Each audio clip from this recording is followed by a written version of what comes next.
ഞാൻ ചില പേരുടെ പേര് പറയും. ഓക്കെ. അത് കേട്ടിട്ട് മനസ്സിൽ എന്താ തോന്നുന്നത്, like you can say like ഈ വാൾ എന്ന് പറയുമ്പോൾ ഇറ്റ്സ് നൈസ്, അല്ലെങ്കിൽ I don't like this colour, അങ്ങനെ എന്തെങ്കിലും പറയില്ലേ ഒരു റിഫ്ലക്ഷൻ, ഉടനെ തോന്നിയത് പറയാം.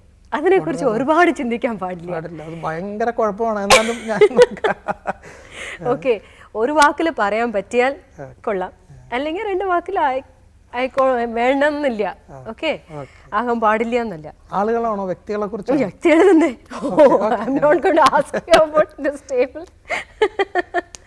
വേണമെങ്കിൽ ചോദിക്കാം അല്ലേ ഇടയ്ക്കിടയ്ക്ക്. അല്ല, ഇപ്പൊ നമുക്ക് സിനിമയെ പറ്റി ചോദിക്കാം. വേറെ ഒരു വ്യക്തി എന്ന് പറയുമ്പോൾ പേഴ്സണൽ, ഒരു രസത്തിന് വേണ്ടിയിട്ടുണ്ട്. അപ്പൊ സത്യം പറയണമെന്നില്ല. ഫാസിൽ, ഗുരു, പ്രിയദർശൻ, അസൂയ പ്രിയദർശനോട്, ജഗതി ശ്രീകുമാർ. ഇതുപോലെ ഒരു ആർട്ടിസ്റ്റ് ആകാൻ എനിക്ക് പറ്റിയില്ലല്ലോ എന്നുള്ള ഒരു അസൂയ. അടൂർ ഭാസി.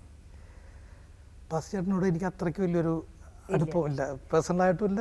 അന്ന് എനിക്ക് ഇങ്ങനെ ചിന്തിക്കാനുള്ള ഒരു ബന്ധം അദ്ദേഹമായിട്ടില്ല, എൻ്റെ മുൻപിലുള്ള തലമുറയില്ല. അന്ന് പിന്നെ ഇത്രയും ബുദ്ധിയും ഇല്ലല്ലോ, അതിന് അങ്ങനെ ആകാനൊന്നും ഞാൻ ആഗ്രഹിച്ചിട്ടില്ല അന്ന്. അങ്ങനെ അന്ന് അത്ര ചെറുതല്ലേ.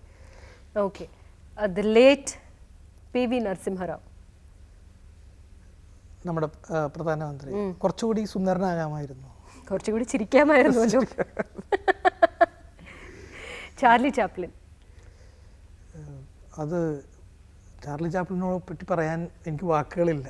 കാരണം അദ്ദേഹത്തോടൊപ്പം അദ്ദേഹം ജീവിക്കുന്ന ഒരു കാലഘട്ടത്തിൽ ജീവിക്കാൻ കുറച്ചു കാലമല്ലേ എനിക്ക് പറ്റുള്ളൂ എന്നുള്ളൊരു സങ്കടം. അദ്ദേഹത്തോടൊപ്പം ജീവിക്കാൻ പറ്റിയില്ലല്ലോ. ബർഗ്മൻ്റെ സിനിമകളോട് ഞാൻ അങ്ങനെ അധികം കണ്ടിട്ടില്ല, എനിക്കങ്ങനെ വലിയ അടുപ്പമുള്ള ആളല്ല ബർഗ്മൻ. മമ്മൂട്ടി. എന്തൊരു സൗന്ദര്യം. മോഹൻലാൽ എപ്പോഴും ഈസി ഗോയിങ് ആണ്, അതേപോലെ ആകാൻ സാധിക്കുക ഒരു ഭാഗ്യമാണ്. ശ്രീനിവാസൻ ഷാർപ്പാണ് കാര്യങ്ങളിൽ, ഹ്യൂമറിൽ പോലും സത്യം ഉണ്ടാവും പറയുന്നത്.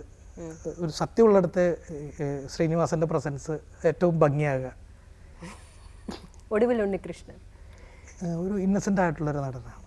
ഒരു ആക്ടർ ആരാണ്, ക്യാരക്ടർ ആരാണെന്ന് നമുക്ക് തിരിച്ചറിയാൻ പറ്റില്ല. അങ്ങനെ ക്യാരക്ടറായിട്ട് മാറാൻ കഴിവുള്ള ആർട്ടിസ്റ്റാണ്. ഏറ്റവും ഇഷ്ടപ്പെട്ട ഹാസ്യ നടൻ ആരാണ്? എനിക്ക് ഏറ്റവും ഇഷ്ടപ്പെട്ട ഹാസ്യ നടൻ എന്ന് പറയാൻ എനിക്ക് നാഗേഷ്. മനോരമ. ഓ ഗ്രേറ്റ്. ഉർവശി. മലയാളത്തിലെ മനോരമ. ദിലീപ് ഒരുപാട് ഉയരങ്ങൾ കീഴടക്കാൻ സാധ്യതയുള്ളൊരു നടൻ. അതായത് നമുക്ക് മമ്മൂട്ടി, മോഹൻലാൽ പോലെ വരാൻ ചാൻസ് ഉള്ള ഒരു നടനാണ് ദിലീപ്. ദിലീപിൻ്റെ ഒരു അവരുടെ സ്റ്റൈലായിട്ടുള്ള ഒരു പടങ്ങൾ നോക്കുമ്പോൾ കോമഡി പടങ്ങളായിട്ടല്ലേ first he become very successful. അതെ അതെ. അപ്പോൾ what do you feel about him as a person? എപ്പോഴും ഇപ്പോൾ മോഹൻലാൽ തുടങ്ങിയത് വില്ലനായിട്ടല്ലേ, പക്ഷെ ഇന്ന് മോഹൻലാലിനെ വില്ലനായിട്ടല്ലോ കാണുന്നു. മോഹൻലാലിൻ്റെ ഹ്യൂമർ, മോഹൻലാലിൻ്റെ romantic scenes, song sequences, emotion അങ്ങനെ വരുന്നില്ലേ. ആ ഗ്രോത്ത് നോക്കി. അപ്പോൾ തുടക്കം വെച്ചിട്ടല്ല നമ്മൾ നോക്കേണ്ടത്. അവരുടെ ടാലൻസ് ചില ചെറിയ ചെറിയ രംഗങ്ങളിൽ പോലും നമുക്ക് കാണാം. ഇപ്പോൾ അതിൻ്റെ ഉദാഹരണം പറയുകയാണെങ്കിൽ, ഇപ്പോൾ ഒരുപാട് ഫീമെയിൽ ആർട്ടിസ്റ്റുകൾ ഈ പുരുഷ വേഷത്തിൽ അഭിനയിച്ചിട്ടുണ്ട് അല്ലേ. പക്ഷേ ഈ മഞ്ജു വാര്യർ ദയ എന്ന് പറയുന്ന സിനിമയിൽ പുരുഷ വേഷത്തിൽ വരുന്നുണ്ട്. ഇത് മഞ്ജു വാര്യരാണെന്ന് നമുക്ക് കുറച്ച് കഴിയുമ്പോൾ മറന്നുപോകും. അതാണ് ആ ആർട്ടിസ്റ്റിൻ്റെ ഗ്രേറ്റ്നെസ്.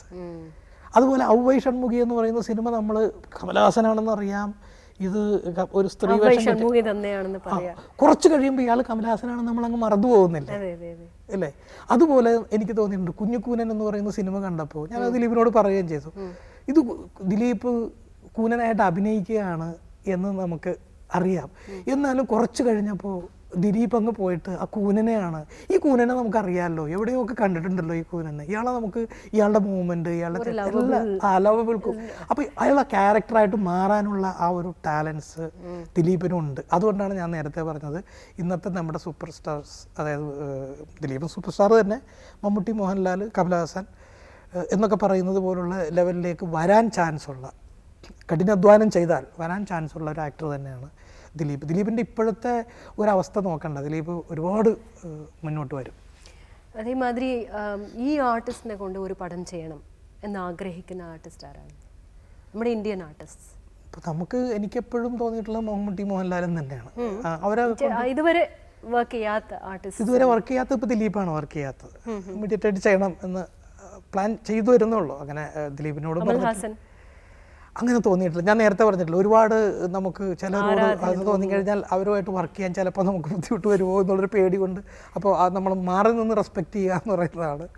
തമിഴിലേക്ക് വരാനുള്ള ഒരു തമിഴിലേക്ക് വരാനുണ്ടായതും ഞാൻ നിർബന്ധം കൊണ്ട് അങ്ങനെ വന്നതാണ്. പല പല തമിഴ് പടങ്ങൾ, എൻ്റെ ഹിറ്റ്ലർ, അങ്ങനെ പല സിനിമകളും ഇതിനു മുൻപ് തമിഴ് കൂടി ഹിറ്റ്ലർ നന്നായിട്ട് പോയിട്ടുണ്ട്. അപ്പോൾ അതൊക്കെ അന്ന് തമിഴ് ചെയ്യാൻ വേണ്ടിയിട്ട് അന്ന് വന്നപ്പോഴൊക്കെ ഞാനിങ്ങനെ ബാക്ക് ഔട്ട് ചെയ്ത് തന്നു. കാരണം എനിക്ക് അങ്ങനെ തമിഴ് അങ്ങനെ ഫ്ലുവൻ്റ് അല്ല എന്നുള്ള അതിനകത്ത്. പിന്നീട് ഞാൻ ഭാഷയുടെ പ്രശ്നം മാത്രമേ ഉള്ളൂ. അറിയണമല്ലോ, കൾച്ചർ അറിയണം, ഭാഷ മാത്രമല്ലല്ലോ. ഇപ്പോൾ ഒരു സിനിമ കൾച്ചറിനകത്ത് നിന്നുകൊണ്ട് വേണ്ടേ ചെയ്യാൻ. അപ്പോൾ ഉദാഹരണം പറയുകയാണെങ്കിൽ ഹിന്ദി സിനിമ നമുക്ക് ചെയ്യാൻ എന്നോട് ഒരുപാട് പേര് പറയുന്നുണ്ട്, നിങ്ങൾ ചെയ്യുന്ന ഒരു സിനിമ ഹിന്ദിയിലേക്ക് ചെയ്തുകൂടിയാണ്. അപ്പോൾ ഞാൻ അതിൽ നിന്ന് മാറി നിൽക്കാനുള്ള കാരണം, ഇപ്പം ഞാൻ ഒരിക്കൽ ബോംബെ ചെല്ലുമ്പോൾ ഒരു മാരേജ് പ്രൊസഷൻ വരികയാണ് അവരുടെ. അപ്പോൾ അതിന് ഡാൻസ് ചെയ്തിട്ട് വരികയാണ് അതിൻ്റെ കൂടുതൽ ആളുകൾ. അപ്പോൾ അതിനകത്ത് ഈ പെണ്ണിൻ്റെ അച്ഛനും ഉണ്ട്, ഈ ചെറുക്കൻ്റെ അമ്മയും ഉണ്ട്. ഇവരൊക്കെ കൂടെ ഡാൻസ് ചെയ്യുകയാണ്. അപ്പം ഇതെനിക്ക് കൺസീവ് ചെയ്യാൻ പറ്റില്ല ഒരിക്കലും. കാരണം അത് അവരുടെ കൾച്ചറിലുള്ളതാണ്. ഞാനൊരു ഹിന്ദി സിനിമ എടുത്താൽ ഒരിക്കലും ഞാൻ അങ്ങനെ ചെയ്യില്ല. കാരണം എനിക്കത് തമാശയായിട്ടാണ് തോന്നുക, അല്ലേ?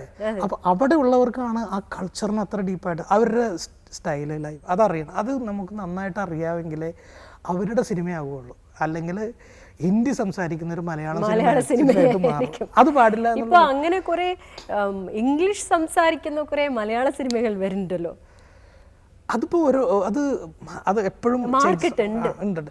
അത് മടുപ്പ് വരുന്നത് കൊണ്ടാണ്. അപ്പോൾ നമ്മൾ ഒരേ തരം സാഹിത്യം ഒരു കാലത്ത് ഭയങ്കരമായിട്ട് ഡയലോഗുകളിൽ പറഞ്ഞിരുന്നു. കുറെ കഴിഞ്ഞപ്പോൾ അത് മാറി. ഇപ്പം ഞങ്ങളുടെയൊക്കെ കാലഘട്ടത്തിലൂടെ നാച്ചുറലായിട്ട് സാധാരണ ആളുകൾ എന്ത് പറയുന്നു, ഇപ്പം ഞാൻ ഈ പറയുന്നത് പോലുള്ള ഡയലോഗുകളാണ് എൻ്റെ കഥയിൽ, എൻ്റെ സിനിമയിൽ കഥാപാത്രങ്ങൾ പറയുന്നത്. ഒരിക്കലും സാഹിത്യം പറയാറില്ല. അപ്പോൾ സാഹിത്യം പറഞ്ഞാൽ ഇപ്പോൾ തിയേറ്ററിലെ ആളുകൾ ഓളിയിടാൻ തുടങ്ങും. അപ്പോൾ ഇത് ഓളിയിടും എന്ന് നമുക്ക് നേരത്തെ മനസ്സിലായതുകൊണ്ട് നമ്മൾ വഴി മാറ്റി ചിന്തിച്ചു. ഇപ്പോൾ അത്തരം ഡയലോഗ് എഴുത്തുകാർക്കും അത്തരം സ്റ്റൈലുകാർക്കും ഇപ്പം നിലനിൽപ്പില്ലാതെ. അപ്പോൾ കുറച്ച് മാറ്റം എപ്പോഴും ആളുകൾ ആഗ്രഹിച്ചു. അതുകൊണ്ടാണ് കുറച്ച് ഈ മംഗ്ലീഷ് എന്ന് നമ്മൾ നേരത്തെ പറഞ്ഞ മലയാളവും അല്ല ഇംഗ്ലീഷും അല്ലാത്ത പോലുള്ള ഡയലോഗുകൾ അത് കുറച്ച് നാളത്തേക്ക് നിൽക്കും, വീണ്ടും തിരിച്ചു വരും. ഒരു സൈക്കിളാണ്. നോക്കുമ്പോൾ ടൈറ്റിൽസും കൂടി ഇംഗ്ലീഷല്ലേ ആവുന്നു, ഫോർ ദ പീപ്പിൾ. അത് എൻ്റെ എല്ലാ സിനിമകളും മിക്കവാറും എല്ലാ ടൈറ്റിലുകളും അങ്ങനെയാണ്. അത് പല പല റീസൺസ് ആണ്. ഇപ്പോൾ ഞാൻ അത് തന്നെ ചോദിക്കാൻ വേണ്ടി വന്നതാണ്. ഒരു നല്ല പടം നന്നായിട്ട് ഓടിക്കഴിഞ്ഞാൽ ഉടനെ പടങ്ങൾ ചെയ്യുക എന്നുള്ള ഒരു ധൃതിയിലാണ് എല്ലാവരും. ഒരു പടത്തിനും ഇനി ഒരു പടത്തിനും ഒരുപാട് ടൈം എടുക്കുക. എന്തിനാ അങ്ങനെ? ഞാൻ നേരത്തെ പറഞ്ഞ കാരണം തന്നെയാണ് അതിന്. കാരണം ഒരു സിനിമ കഴിഞ്ഞ് കഴിയുമ്പോൾ എൻ്റെ കയ്യിലുള്ള ഡയറക്ടർ തീർന്നിരിക്കുന്നു. ഞാൻ പിന്നെ ഡയറക്ടറല്ല. പിന്നെ എനിക്ക് ഡയറക്ടർ ചെയ്യാൻ ഞാൻ എക്യുപ്ഡ് ആവണം. എനിക്ക് കഥ ഉണ്ടാവണം, കാര്യങ്ങളുണ്ടാവണം, എല്ലാ സംഭവങ്ങളും, ഈവൻ സെറ്റ്, മറ്റ് കാര്യങ്ങൾ, കോസ്റ്റ്യൂംസ് എല്ലാം റെഡി ആയതിനു ശേഷമേ എനിക്ക് ഡയറക്ടറായിട്ട് നിൽക്കാനായിട്ടുള്ളൊരു കോൺഫിഡൻസ് വരുള്ളൂ. ആ ഒരു കോൺഫിഡൻസ് ഉണ്ടാകാൻ വേണ്ടിയിട്ടാണ്, അല്ലെങ്കിൽ അത് ഉണ്ടാക്കാൻ വേണ്ടിയിട്ടാണ് ഇത്രയും സമയം എടുക്കുന്നത്. അതാണ് എൻ്റെ ഒരു സിനിമയിൽ നിന്ന് വേറൊരു സിനിമയിലേക്കുള്ള ഗ്യാപ്പ്. പക്ഷേ അടുത്ത് തന്നെ ഒരു സിനിമയോട് ഞങ്ങൾക്ക് കാണാൻ പറ്റുമെന്ന് തോന്നുന്നു. Thank you very much. Welcome. Thank you very much.